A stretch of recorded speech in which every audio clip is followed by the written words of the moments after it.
sabi kong sige. Hi guys. Huwag ipagsabay o atin-atin ang Another day, another problem. Lumayo-layo ka sa'kin, ayoko sa maasim. Tipong kahit sinong lalaki kaya kang kalikutin. Atras sa bating tema, labi ko raw puntirya. Pasimpleng ana ng ihipo, kala mo di ko kita. Yun o. Ayun o. Ayun o. So ayan guys, another problem. Ito yung ating problem guys. So linisan lang natin konti yung ating with isopropyl 99% sa ating board. Kasi para luminis at mawala ang excess oil. Wow. Fun fact na naman yan. Okay. Well, tapos na guys. So let's freaking answer this thing. So, paano daw natin answeran pag ganito yung binigay na problem? Imagine niyo guys, yung pina-quiz ganito. Ganyan yung pina-quiz. Ganyan. Tapos ganito yung binigay sa exam. 'Di ba? Sinong relate dyan? Ina ako din. So, first things first. Pwede nyo itong gamitin with nodal analysis. And pwede mo rin itong isolve with mesh analysis. But for me, yeah, ako nga, we're gonna use mesh analysis. Pero matatakal din natin yung nodal analysis, okay? Pwede natin itong inodal. Mesh anal. Kasi why not? Bakit bawal? Mesh anal. Warning, pogi nagtuturo. Di ba? What a great night to start the night. Okay, so first things first guys, we need to assign the ikot, the flow, the ikot. Parang ganito guys. So this is I1. Yun yung I1 natin guys. So iikot na lang natin siya using this. So ganito na natin para hindi nakakalito. Ayan. I1. Okay. Okay. At syempre ganun, hindi natin makakalimutan yan guys, diba? Tama ba? So after that guys, mag-assign tayo dito, this is I. Kung may I1, sige, gawin na lang natin tong I1, I2, I3, and then this is I4. So tip lang guys, ang hahanapin natin ditong value guys ay 1, 2, 3, 4. So apat, kasi apat yung ito. Ilang i-outline natin, apat yung ganito niya kasi 1, 2, 3, and then 4. So apat, di ba? So apat din yung makukuha natin dapat. Am I right? So yan guys, first, ang mesh analysis, ang amps guys, bawal na andyan yan, hindi mo masosolve yan guys pag may amps yan. So ang gagawin natin ay redraw.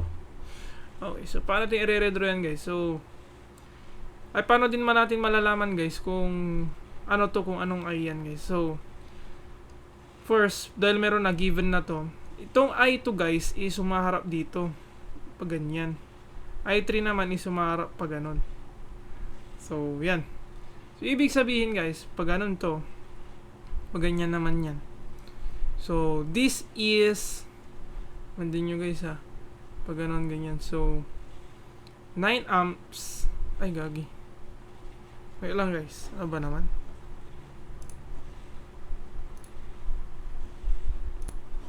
Hi guys, I'm back. Pasensya na, may ginawa lang. So, balik tayo dito guys. So, ating I2 ay pababa. Pansinin nyo guys yung flow, pababa. Imagine nyo na lang guys na ito is yung center. So kung lumabas ka sa center, pag lumabas ka sa center, ang mangyayari niyan ay that's negative. Pero pag pumasok ka naman sa center, magiging positive. Okay, so paano natin ipapaintindi sa inyo yan ng mas madali guys? Okay, so gawa tayo dito ng let's say tulay. Sabihin natin tulay. Ayan, tulay. So, kunyari ito, tulay. Sabihin nyo ito yung Golden Gate Bridge ba yun? Ayan. So may kotse dito. Pagpapasok yung kotse guys, pagpapasok yung kotse sa ating tulay, that is positive. Pero pag ito ay lumabas, siyempre di ba may papasok, parang di ba sa kalsada may may lane na pag ganito tas pag ganyan, di ba? Guys, so ito papunta doon. Pag palabas naman siya guys, sa kabilang lane siya, itong lane na to is magiging negative siya guys. Okay, kung hindi natin naintindihan yun guys, ulitin natin ulit. Sa kuryente naman na kasi yun eh. Pagpasensyaan nyo na guys. So, ayan. Bali ganito yan. When the days are cold and joke lang guys. When current is, sabihin natin dito yung origin Dito yung, ayan, may origin kunyari dyan. Yung current ay papasok sa origin, that is positive. Kasi bibigyan niya ng amps yung origin. So, that is negative. Lumabas. Lang guys, ulitin natin. Lumabas guys, yung amps, iniiwan. Ano mangyayari? Di negative na yung iniisip mo kasi nga iniiwan ka, di ba? So, yun, that is the best representation for this. Okay? Kahit ako, di ko natutunan yan. Di ba? Tas nung natutunan ko, tinuro ko sa inyo. Wow, isopropyl alcohol. Wait lang guys, nililinis ko kasi ang board. Ayan o. Kita ba? Ay, gagi ka. Meron pala ako ditong pangpunas. Tapos, lang guys. Wait a minute. Kaping mainit. Okay.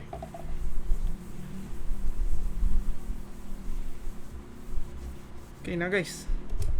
So, so that is our representation. I hope you get it. Pag hindi, ulit-ulitin nyo na lang, magigets nyo yan. So, ang ating I2 is negative. Pansinin nyo guys, so negative. Kasi nga, gumanon siya. Nagsalubong sila guys. Ito yung amps. Parap dito yung amps guys. Imagine nyo parap dyan. Itong ikot nito pa ganon. Itong ikot ng isa din pa ganito pero gumanon. Gets baga? Ay, ayan, naging bilog. Ganyan. So, na sinusundan niya tong amps. Sinusundan niya to. That's positive. And ito naman guys, since, di ba, lumayo siya sa amps, lumabas. So, that's negative, guys. So, yan. That's basically it. Nasolve na natin. Galing nyo talaga. So, 9 amps is equals to ice of 3 minus ice of 2. That is our equation 2. Ito yung equation 1 natin. Ayan. I-ano na natin to guys. Equation 2. Equation 1 natin guys is 3 amps lang. Oh, yun lang mismo. Ice of 4 is equals to 3. That's our equation 1. Oh, diba? So, kulang na lang tayo ng dalawang equation. So, paano ito guys? So, dahil imagine guys, nawala na to. Nawala na yan, and nawala na rin ito. So, pag i-redraw natin siya in a very simple way, dito natin, redraw. Ayan, redraw. So, magiging ganito na siya guys. Ganyan, at bilog. Ganyan. Lang. Mamaya ko na ilalagay yung resistance guys, ganyan. Ganyan. At ganun. So, parang ganyan na lang yung magiging itsura niya. Ganyan. Oh, ganito na nga. So, may resistance dito, dito, dito, dito, at dito, at dito. So, ayan. Positive and negative. Huwag natin kakalimutan yung ikot, guys. Very important pa rin yung ikot sa atin. Ice of 2, and then this is ice of 3. And this is ice of 1. And this is dito, mayroon dito ice of 4. Lagay lang natin yan para hindi malito. Yan na guys, na-redraw na natin siya in a very very good way. So 7 volts. So bakit inaas nyo, ba't tinanggal natin? Di ba nga bawal ngang may amps nga ni. So ayan, tinanggal natin ito. Nakuha rin naman natin yung 3 amps guys. So tinanggal na natin din yan. Pero mamaya makikita nyo why and how and bakit at pogi ang nagtuturo. So yan guys, tapos na natin yan. We gonna solve this very very easy. Okay, so unahin natin yung eyes of 1.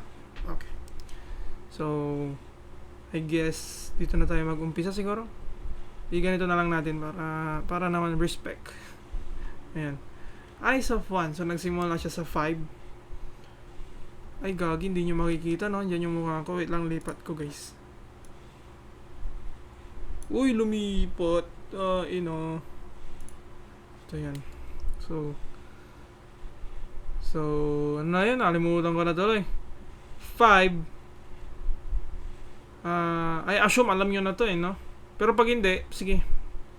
Eyes of 2. Ay, mali. Tingnan nyo, mali ako agad. Eyes of 2. Eyes of 1 muna. Mauna yung origin Eyes of 1 minus eyes of 2. Plus 3. Since yung 3 is andito lang din. Ito kasi guys, bakit may eyes of 2? Kasi tingnan nyo yung 5. Kasama niya dito. Magkasama, may correlation dito sa eyes of 2. So, hindi ba? Sana gets nyo yan. Eyes of 1. So, delete na natin to. Ayan. And, ito naman guys, pares na siya sa 3. Plus 3. Ay, mali. Sinabi ko, parehas tayo na. Sinulat ko lang din.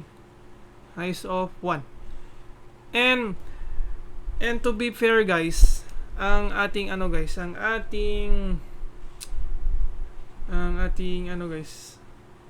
lagi niyo tatandaan, all of this, the summation of the currents or summation ng lahat ng value nito is equals to ilan?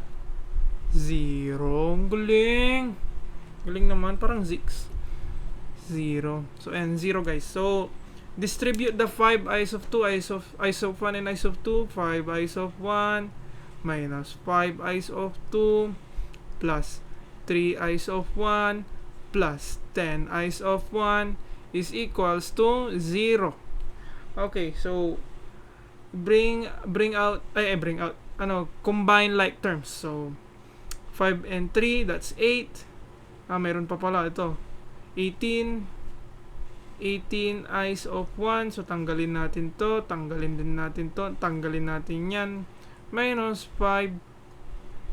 Guys, may nakalimutan tayo yung 11. Diba? Pansinin nyo yun guys.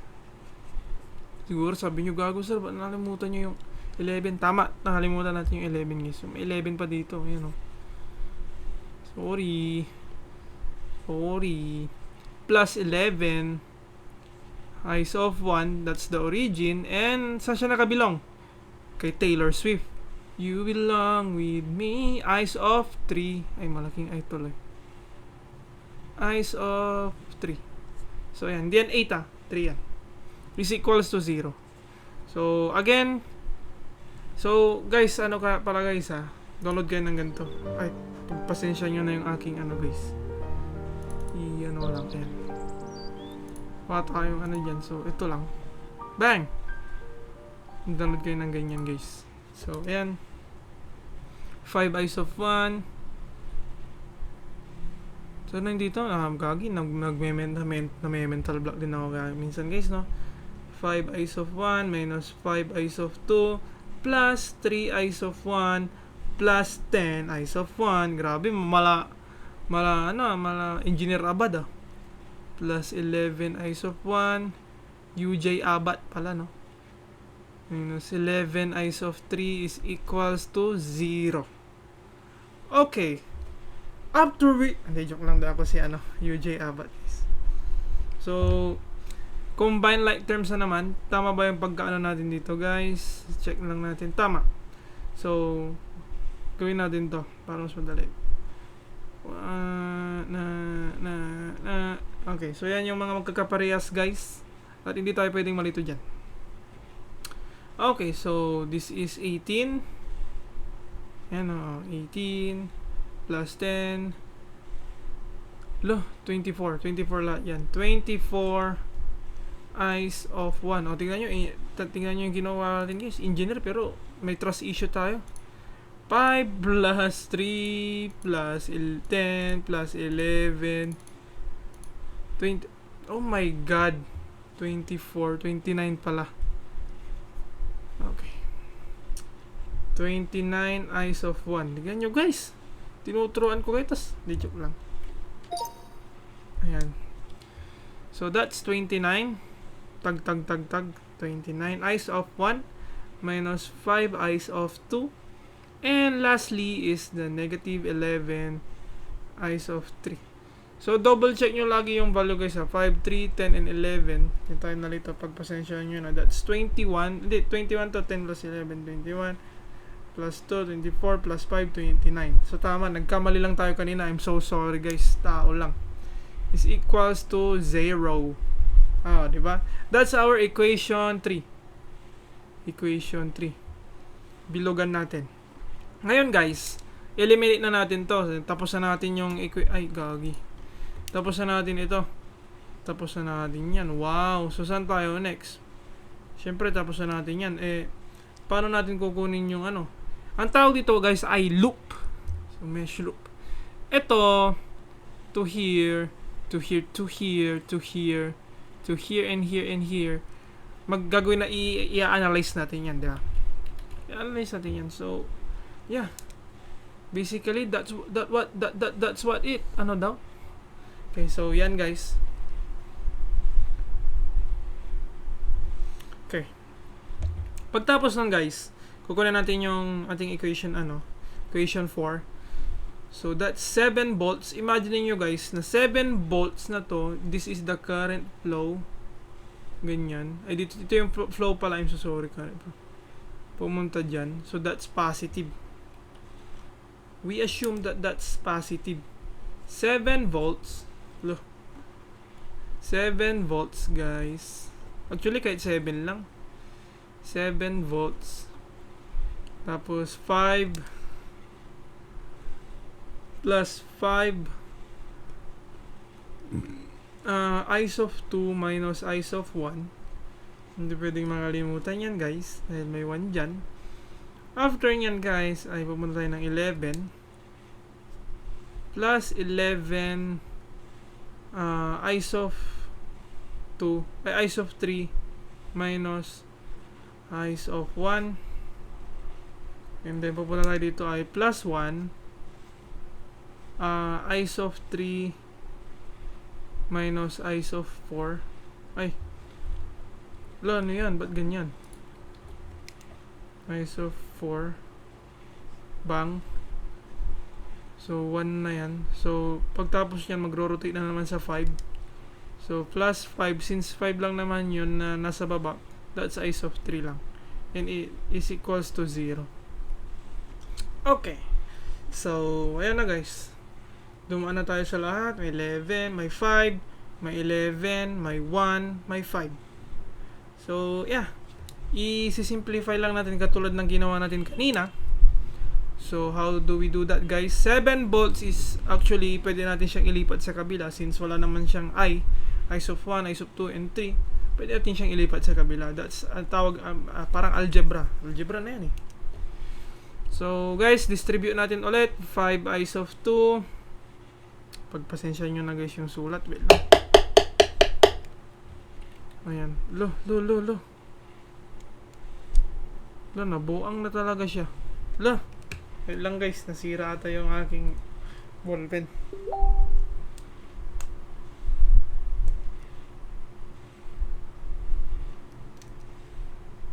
Okay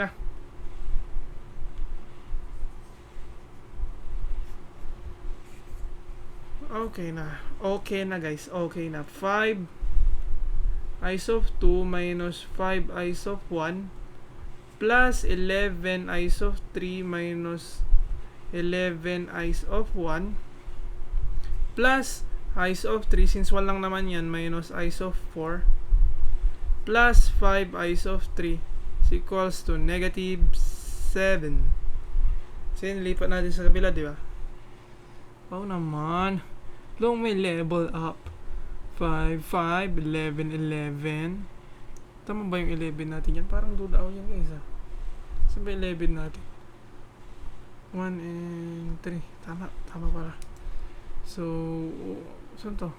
1, then, okay, at 7. Okay. So, that's correct. Correct column. Correct yan, guys. So, combine like terms na naman. So, meron tayong 1 ay, gagi. Ilang guys, ayusin ko nga muna. Post nga natin. Dali lang, ayusin ko tong ballpen. Nakakairita eh. Okay guys, nice na. Pasensya na guys, medyo natagalan. So, ayan. So, bring natin yung, ayan, calculator. So, next natin guys is combine like terms na naman. Meron tayong 1 here. At meron tayong, may 2 ba? Wala, 3. 1, 3, and 3. And all follows na. So, may eyes of 1 and 1 dito. That's negative 5 and 11. That's 16, negative 16. Tama ba? Yan. Negative 16. Eyes of 1. No, so, wala na to. Wala na yun, guys. So, next natin ay yung eyes of 2. Plus 5 eyes of 2. Since yun lang naman din naman yung eyes of 2. Pansin nyo yun, guys. So, yun na nga lang yung eyes of 2. So, wala na yan. And may eyes of 4. May eyes of 4. O nga pala, may eyes of 4. O nga pala. So, 4 nga pala. So, eyes of 3 natin guys ay 11, that's 16, that's 17. So, tama ba? May negative ba? Wala. Plus 17 eyes of 3. Kasi guys, 11 plus 5, that's 16.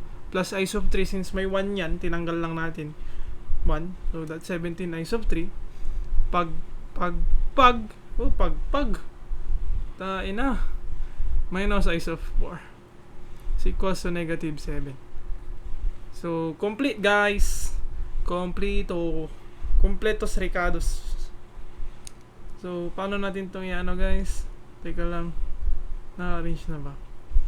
Okay na. This is this is equation 4. Yun o.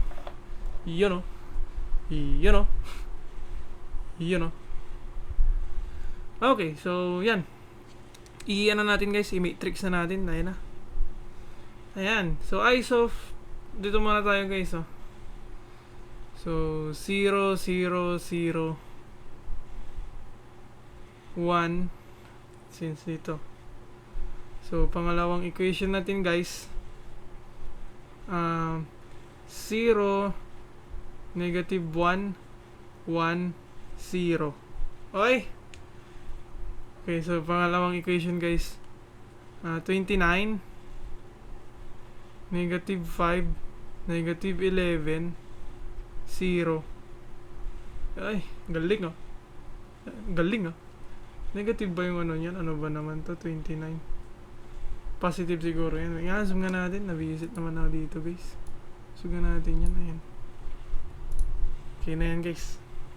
Next naman natin guys ay yung ating last equation, which is negative 16, 5, 17, at negative 14.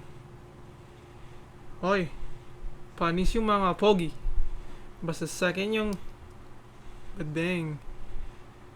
Eyes of 1, eyes of 2, eyes of 3, and then eyes of 4. Equals, so yan guys. Ganun lang guys, basically. So, follow nyo lang 1. Ito, nilagay natin yun dito. Paano natin nakuha na may 1 doon guys? Eyes of 4. 1, 2, 3, 4. Ano ang value ng eyes of 4? 1. Lang guys. 1 lang yun. Tandaan nyo yan, huwag nyo makakalimutan. At isulat natin ang kanyang mga constants. So, sa equation 1 ay 3. Equation 2 naman ay 9. Equation 3 natin ay 0. Equation 7. Yan. Find the determinant natin guys. Ganito pagkuha ng determinant guys. Meron na yun sa dati nating video. Kung gusto nyo balikan nyo lang. Walang pay-fegel sa inyo guys. 4, 4.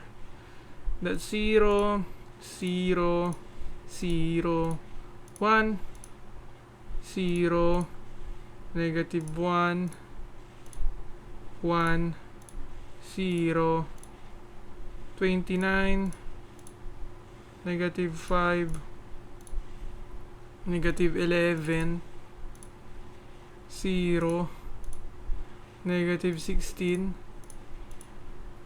5. Ito yung mahirap lang dito guys, no, pag matrix, no. Ano? Pindot ng pindot talaga. So, ayan. Na-type na natin siya. AC, option, go down, number 2, determinant, option 3. Bang! So, dapat ganyan ang lalabas sa inyo guys. Wait lang, tayo nyo ako guys ha. Ayan, pasensya na guys, may ginawa lang. So, ayan. Ang ating determinant ay negative 382. So, kunin na natin yung ice of 1 natin. So, ayan. So, punta tayo ulit ng option. Edit natin yan. At 1. So, guys, yung, di ba, ito yan. Ito yung original, guys, di ba? Itong constant na to, ilipat nyo siya dito. Sa line na to. Para makuha natin yung determinant 1. At kung kukunin natin yung determinant 2, ito naman yung ito ulitin nyo, ilagay nyo ulit yung original, tapos ilipat nyo na naman ito dito. And follows, ganyan na lang yan. Okay, pero guys, pagka ang tip lang dito guys, baka ang gawin nyo, ginawa nyo ngayon pero hindi nyo iniba to. So, di ba, sabihin natin tapos na kayo dito. Tapos yung determinant 1 nyo, kukuha na kayo ng determinant 2, no? Ang gagawin nyo guys, para makuha yung determinant 2, di ba, nilagay nyo dito nung una. Tanggalin nyo ulit yun guys, tas ilipat nyo tong original na to. Tas dapat ito naman nang ililipat nyo dito guys sa pangalawang row. At pagtapos na kayo sa pangalawang row, pangatlong row, at ililipat nyo ulit yung original tong ito, tas ito ililipat nyo dito. So ganun lang. Ganun lang yun guys. Ay gagi, nawala tuloy. Ba naman. Ayun. So yun. Gawin na natin guys. 3, 9, 0, and then negative 7. That's our order. Yan. Di ba ganyan lang? AC. Check nyo muna. 3, 9, 7. Brr. Okay, negative 5. Then, okay. AC, option, baba, 2, 3, pag 290. Determinant 2 na tayo guys, para mabilis. Dami kasi. Kahit nadadamihan dyan. Balik natin yung original. 0, 3, 0, 9,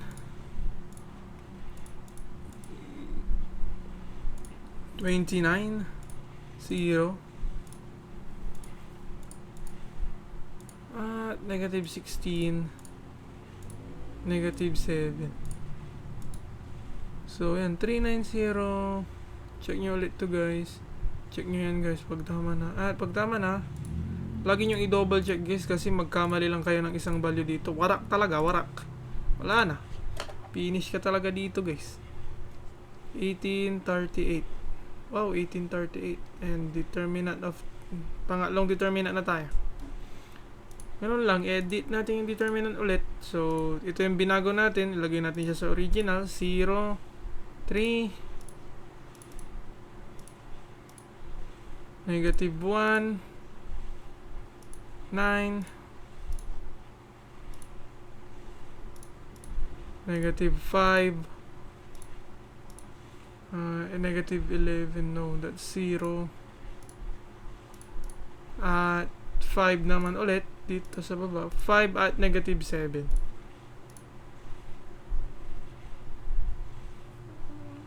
Wait lang. Tama, negative 7. So, pangatlong row na tayo guys. Kita nyo yan. Yan. So, check nyo na lagi guys. Wait lang. Okay, tama nga. AC, option, baba, 2, 3, bang. 1,600, negative 1,600 naman to. And lastly, ang ating pang 4, which is meron naman na tayong i4, diba? Dapat 3 amps lalabas dito guys eh.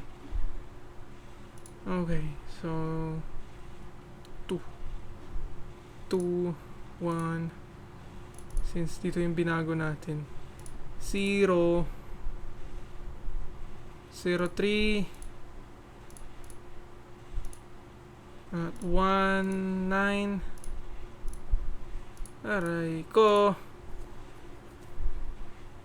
Gusto pasa, gusto ayaw review. Aray ko. So, negative 11. Negative 11, 0. 0 din.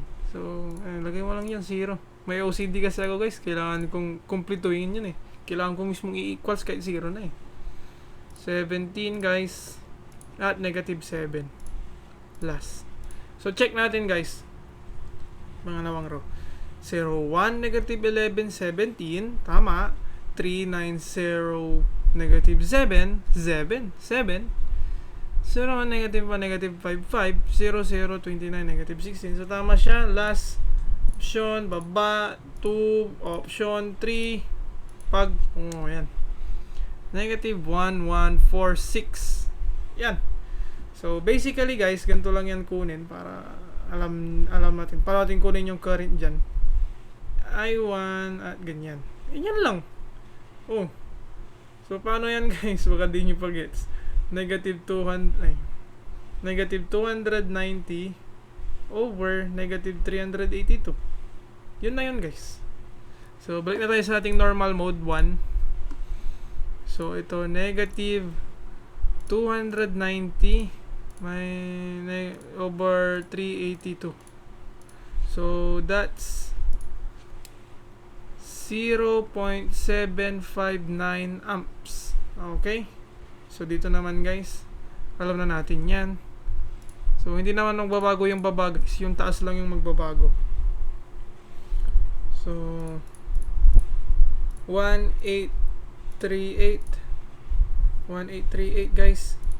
That's negative 4.8115 amps. 5 amps. Oh, yan. So, next naman natin dito guys ay ito. Negative 1,600. That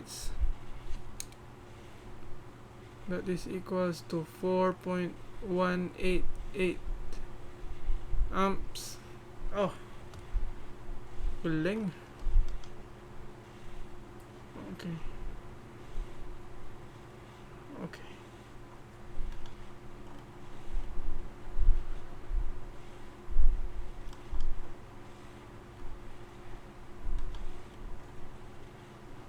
Okay. Pagtapos nun guys ay ISO 4 natin guys ay 1146. Dapat mag 3 to 3. O, tama tayo guys. Paano ko nasabing tama tong equation natin? Imagine nyo guys, ito sa babang determinant, yung 4 determinant natin guys. Nag 3 amps siya, which is ito yung I4. Ano yung I4 natin? Ayun, 3 amps. Wow! Tama ang ating calculation. So, bakit yung paano yung 9 amps, paano kukunin yun? Ganito lang yan guys, para kunin. Negative 4.811 minus 4.11.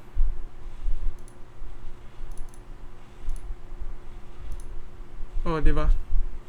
Negative 8.99 or 9 amps. Oh, 9 amps lang din. Di ba? Kahit naman, iwan na natin yung positive eh. Sige, ano bang nauna guys? Ice of 3. Saan yung ice of 3? Ito. 4.188 minus since negative din yun. Negative 4.811. Yun. 8.99 or 9 amps. Diba? Basically, that's 9 amps. So, ganito natin yan guys. 9 amps. So, correct. And then, this is correct guys. So, ang hinahanap din kasi natin dito guys. Dali lang. Ano bang hinahanap dito? Ba't wala yung... Lang guys teka lang. Tingnan natin. Hi guys. Ayun, alam natin yung hanapin guys. Power pala yung hanapin natin. Power dito. Sa part na to guys. Ito. Part dito. So, hanapin natin yung power doon. So, 1 8 3 8 So P is equals to I squared R. So P natin dyan guys, tatandaan nyo guys itong I natin. Meron din kasi dito sa I3. Ano yung I3 natin guys? That's 4.188 minus 3. Minus 3 amps. So ganyan. And ang ating resistance naman dyan ay 1. So P is equals to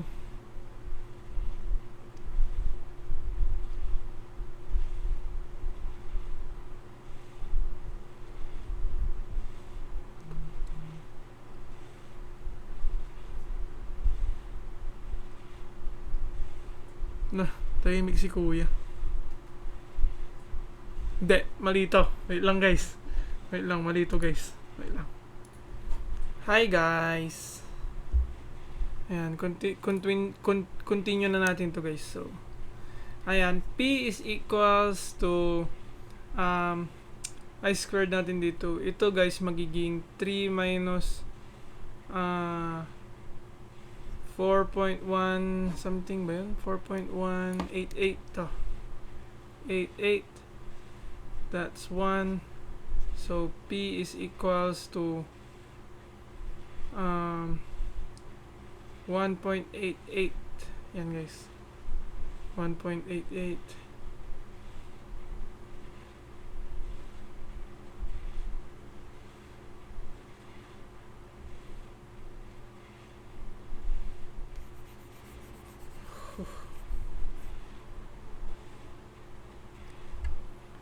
Wait lang guys, mali pala ako ulit. Teka lang.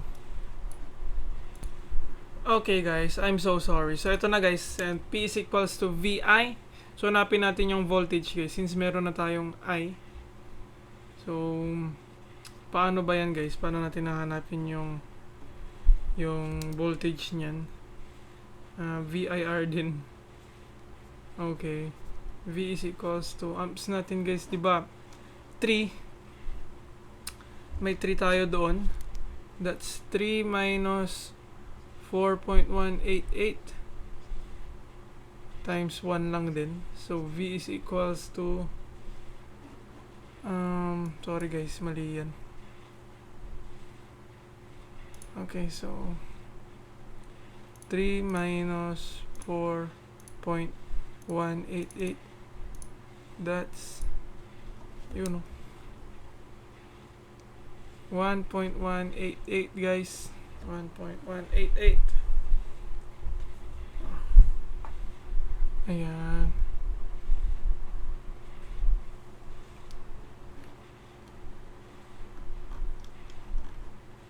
Pero ayoko siyang gawing negative guys eh. So ibaliktad na lang natin to guys. 4.188 minus 3. So that's positive 1.188 volts guys.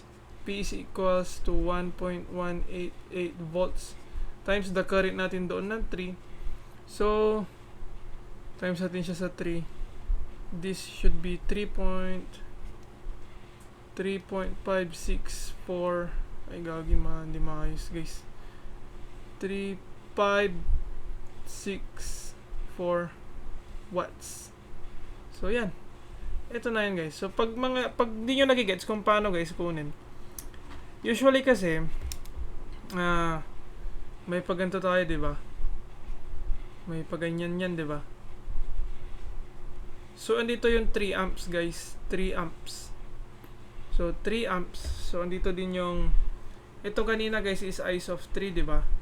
So nakuha na natin yung ICE of 3 which is andito. Ayun, sorry guys. Andyan. Ayan. So this is 4.188.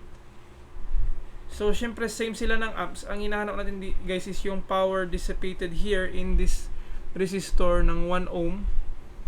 So kukunin natin guys yung pagma-minus natin yung amps nito sa amps nito. So pag may minus mo na yan, magiging 1.188 yan guys. Pag na-minus mo na yan, amps pa yan guys, amps. So, i-convert natin siya sa VIR. which is V is equals to yung amps na yan 1.188 times the resistance ng 1. So voltage natin ay same lang din dyan. And then yun, P is equals to VI. P is equals to VI. And yun, nakuha na natin yung power. The rest is history. So guys, tandaan nyo to guys ha. PVVIR. Para hindi na kayo mag-memorize ng formula. Dito na lahat guys. Power. Ito power. O P. P is equals to V and I. O, paano pagka voltage? O, V is equals to IR. Ayan, nandito na rin yan. Pagka resistance naman guys, R is equals to V over I. O, diba? Pagka I naman yung hinahanap, V over R. Ayan o. O, diba guys? Yan, memorize na lang yan. So, thank you guys for watching. Sana wala kayong natutunan. Hindi joke. Sana may matutunan kayo. So, peace out!